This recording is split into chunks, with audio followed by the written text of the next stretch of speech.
Good day everyone, thank you for stopping by.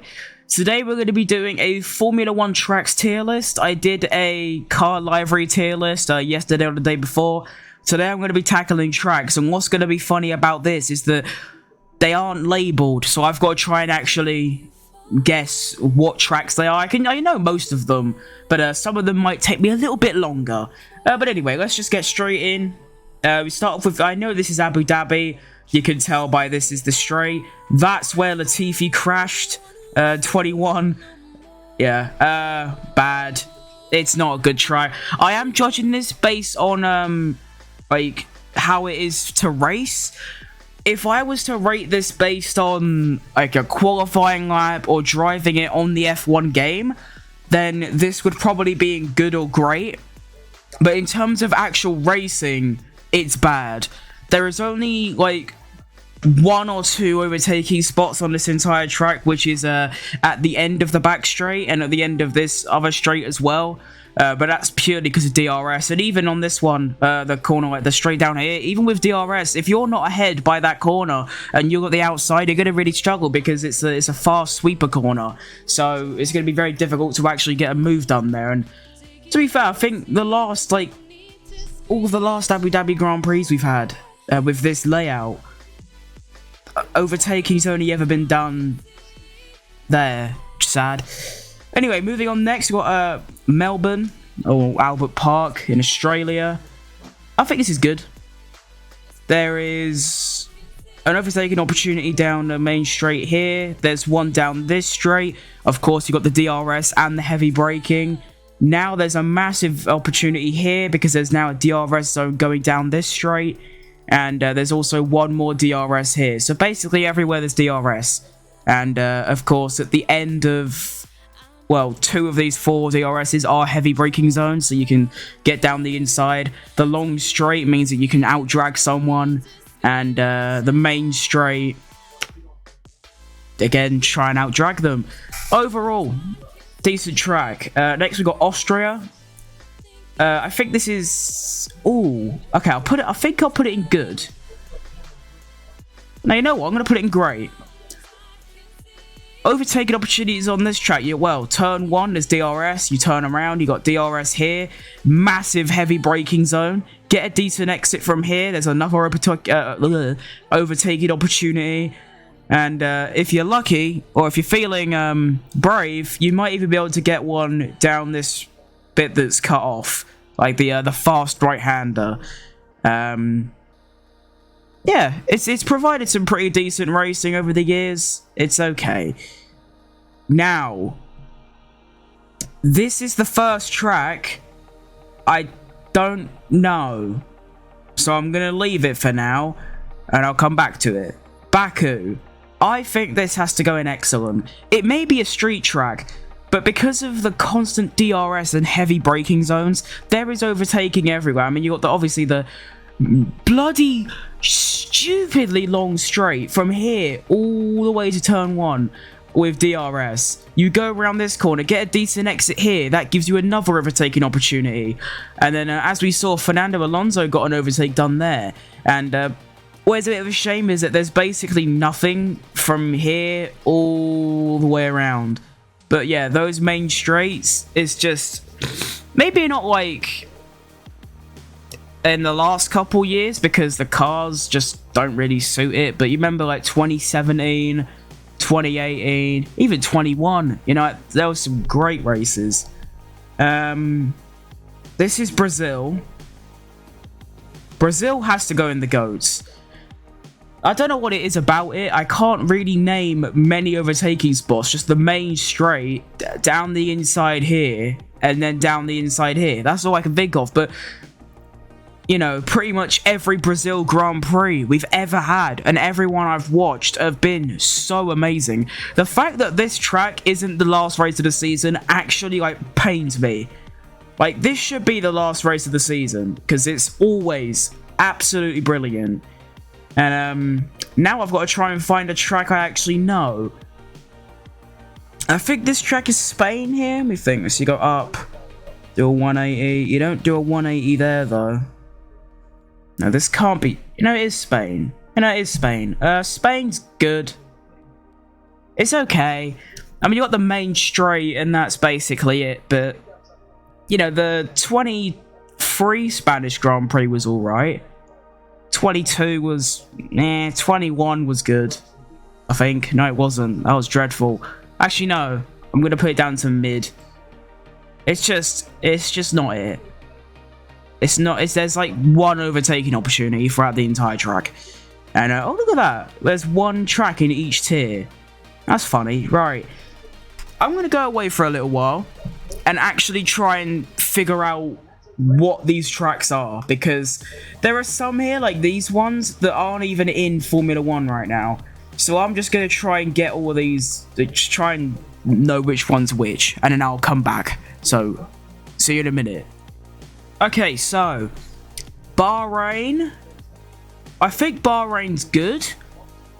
Obviously, turn 1, this bit here. It's definitely not a bad track. It's just, you know, it's perfect mid-table. It's good, it's not great, but it's not horrendous. It's literally right there. I'm fine with, like, them keeping this track. Like, if they had to choose one to go, I don't think this would be on my, like, top 5. I do like it. And, of course, in the game, it's really good to drive. But that isn't the point of this tier list. It's for actual racing. But it's okay, you know. Alright, now we've got Saudi Arabia. I think this is good as well. You've got turn 1 DRS, that massive DRS down the back. And I'm just trying to think of previous races. Actually, no, they stunk. Nah, I'm moving that down to mid. Yeah, it's like... I can't put it in the same league as Albert Park and Bahrain. It's just not... It's not there, but it's okay. On the game, it's fantastic. But I think 23 was kind of mid. 22 was okay, but that was purely because of a red flag. 21 was a brilliant race, but that wasn't because of the track. That's just because Max and Lewis were being complete dickheads to each other, which is always a good laugh. Miami. I think Miami's mid. I feel like there's only, like, 2 overtaking opportunities on this entire track, which most of them do, to be honest, but, I feel like, usually on most of these tracks, if you have a good run, or the driver in front makes a mistake, you can usually get them in some tricky corners, like we saw with, like, Alonso and Baku and shit, but this track... Apart from literally the DRS straights, you can't. Like, there's not enough room to make an overtake. I know, I forgot who it was. I think it was, like, Lance Stroll did a move on Latifi at, like, this bit up here. But still, it's just not good. I know it was only done because of the money and that's it. But it's just a shit track. It really, really, really is. Right, Imola. I think Imola's... Oh, no. Oh, Imola's a tricky one because we've had some okay races. 22 was not good. That, like, thing where it was dry, but they wouldn't turn on DRS, and there was, like, a train of 6 cars. Remember when Hamilton got stuck behind Gasly for, like, the entire race? I think it's good. It's got a bit of heritage, which, you know, gives it a bit of bonus points. And it wasn't... The races haven't been awful. 21 Imola was fantastic. Not even because of the title battle, just in general. Like, there was incidents, there was overtakes. It can provide good racing. I think that's what the good tier is. On its day, it can be good. But, like, it's like a 50-50. Right, Monaco. I think we know where that's go... Where'd it go?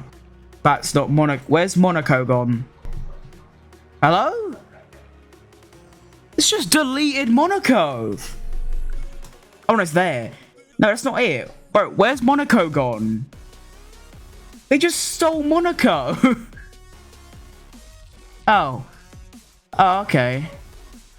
Right, well, if Monaco was here, it'll be going in downright nasty. Because... I think you've got to keep Monaco. It's part of the Triple Crown. It's the most, like, it's like, apart from Silverstone, the longest track they've ever held a race at. But as we know, it isn't good. 2022 was actually decent, but that's just because of the rain. But, obvious reasons, there's no overtaking.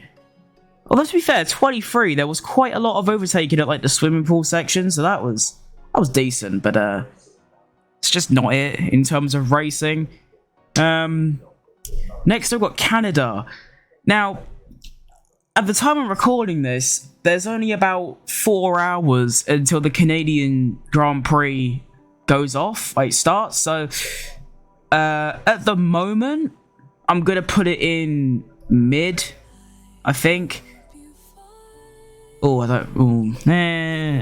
Yeah, mid. I think there's only one overtaking opportunity on this entire track, which is down the back straight. And even then, it's very tricky to get the move done because there's no heavy braking. It's straight into like a fast chicane. So, very, very difficult to overtake. It's had some okay races in the past, but I just don't think it's it. But, you know, you never know. There's the race that's happening in like 4 hours. I don't know if it's going to rain, but I'll let you know in a video that comes after this whether it was actually a decent race or not if you didn't watch it. And that's actually a thing I want to let you guys know about, is that obviously with the channel overhaul of now uploading strictly Formula 1 videos, I want to start doing like watch-alongs of like all of the like practices, qualifying, and the race. I'm still trying to find out how I'm going to do that. Hopefully though, but the race, not Canada, not the race after, the race after that, which I think is Britain. So by then, I should have it all set up, and I think I might be able to do watch-alongs where like I'll have like the timer of like where all the drivers are, and I'll also be able to give like opinions and assess it and shit like that. But obviously, for legal reasons, I can't just play it, you know? Anyway, enough of that. Let's go on to the next track. Speaking of Silverstone, here it is. Silverstone, I think, is great. Overtaking can be tricky, but it can be done as well. We've seen 22 Silverstone was one of the best races we had pretty much from 22 and 23. It's been one of the best races, probably the best race we've had. You had like, you know, like Perez broke his front wing, Verstappen had debris, and then like that caused damage. Hamilton was really fast, the Ferraris were battling. It was really, really good. And obviously at the end we had that legendary moment of the off goes Leclerc, through goes Hamilton, which was unbelievable scenes. Fantastic track. Obviously, being British myself, I sort of have to rate it high, as I'm sure people would with their home track, because, you know, there's not many places, like in terms of the entire world, there's not many places that F1 goes to. Of course, it goes to the big countries, except for France and Germany. Bring back Hockenheim, honestly. Like, it needs to be done. 2019 Hockenheim is my favourite race ever. Bring it back. Anyway, so yeah. And of course, Silverstone was where they hosted the first ever Formula 1 race, so there's a lot of heritage to it. I think it's great. You know what? I'm putting it in excellent. You know what? Put it in GOATs. Tracks like that, you just have to put there. It's the same with Brazil. You don't expect it to be a good race, and then it just instantly is, you know? So obviously there's bias, so just ignore some of it, but I still think it needs to be in a top 3 tier. Moving on. Now, I don't know if it's just this specific tier list, but the Hungaroring isn't on here, so we're gonna have to ignore that. But if I was to put it somewhere, I'd put it in mid. 22 was a decent race, because you had like Max starting from like 11th or 10th, like chasing down everyone, but that was about it, you know? So yeah, that's for that tier. Next up we got Belgium. I think this has to go in GOATs.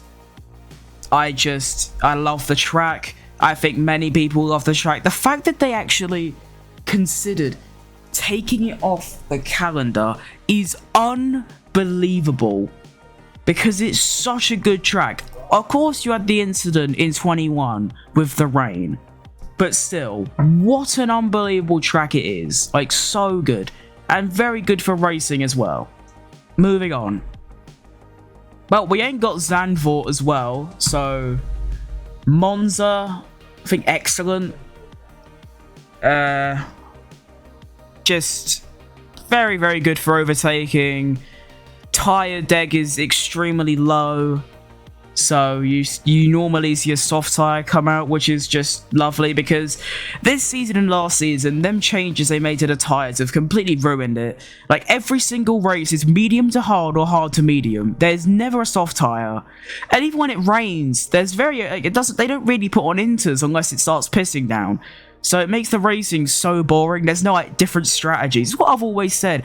They should make it mandatory to do at least 2 stops, or just make the tires die quicker. That's how you make the racing better. Make strategy more exciting as well. Moving on to Singapore, I think this is bad. 22 was okay because of the rain. 21, they didn't go there. That's all I remember. Of course, street track. I mean, Baku's different because of the straights, but street track where it's just constant corners. No. Just no. It just isn't it. Like, it's not good. Bad track. Get it out.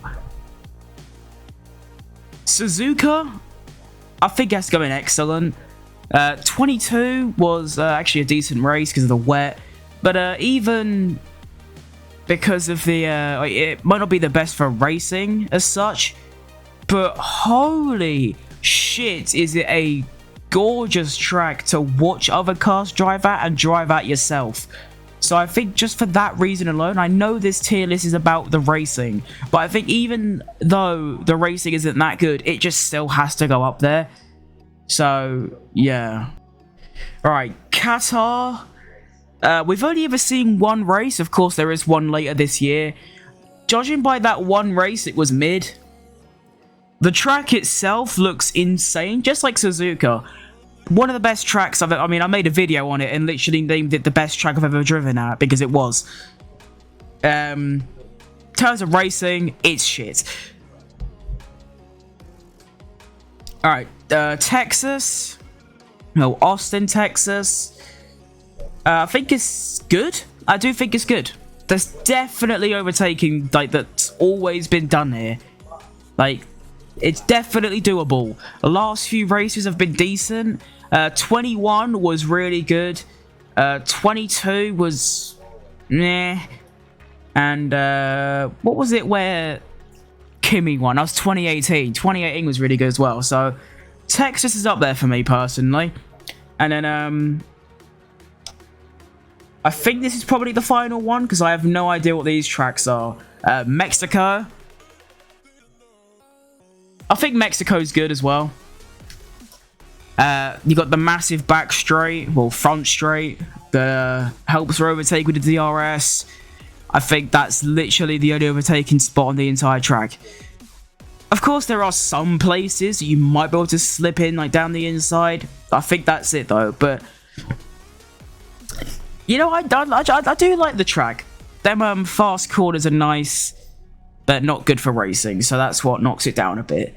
And I want to see if I can, like, understand any of these tracks. Oh, found one already. This is Las Vegas, I can tell because of this bit. Now, I can't rate Las Vegas because they've not driven there yet, obviously. But I'm going to make a prediction vote and put it in good.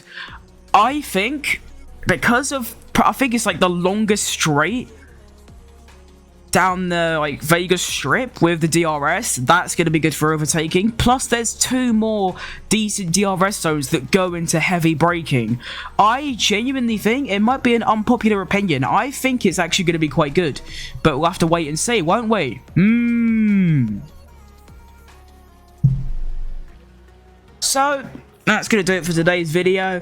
I have no clue what them other tracks are at the bottom. If you have any idea, let me know in the comments and I'll reply with what I think the rating will be. I hope you enjoyed this video. Sorry it's a bit longer than I thought it'd be, but as it turns out, trying to identify and rate these tracks is actually a lot difficult than I've thought. If you have any changes you'd make, let me know, because I find it quite interesting. I feel like something like this, there's going to be a lot of different opinions, because I've only been watching F1 properly since 2021, like a lot of people, but the difference is that people like to categorize people that started watching F1 in 21 as like DTS fans, but I probably have like, well, I do have a very, very decent like knowledge of the history. Like, I'm a lot more knowledgeable than most 21 fans, let's just put it at that. So I've only watched like a maximum of 2 races from these tracks. Of course, I've watched like 2019 races just like in my own time, but live, only 2 from each track. So those longer F1 fans, if you would change these positions, like where you'd put these tracks, let me know, because I find it quite interesting. I feel like there'll be a lot of changes people would make. But for now, thank you all for watching. If you made it this far, I really do appreciate it. I'm on the road to 1,000 subscribers by the end of the year. Very, very doable, I think. I'm going to keep grinding 2 videos a day, and hopefully it will happen. So if you can help towards that, absolutely massive from you. And I will see you next time. Bye-bye.